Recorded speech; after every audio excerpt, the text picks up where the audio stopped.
ایک طرف ظلم کا پہاڑ تعمیر کر رہی ہے اور حسینیت یہ ہے کہ آپ ظلم کے خلاف ڈٹ جائیں.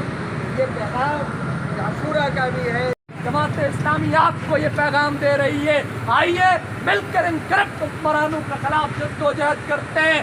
ایسے کرپٹ حکمران جنہوں نے ہماری خون پسینے کی کمائی سے اپنے جائیداد میں اضافہ کیا ہے، اپنی مراتب کے اندر اضافہ کیا ہے.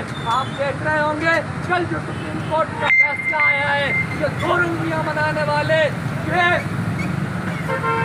منافقت کے عروج پر پہنچنے والی پارٹیاں، جماعت اسلامی نے سپریم کورٹ کے فیصلے کو خیر مقدم کیا ہے. جماعت اسلامی نے آگے بڑھ کر یہ مطالبہ آصف محمود صاحب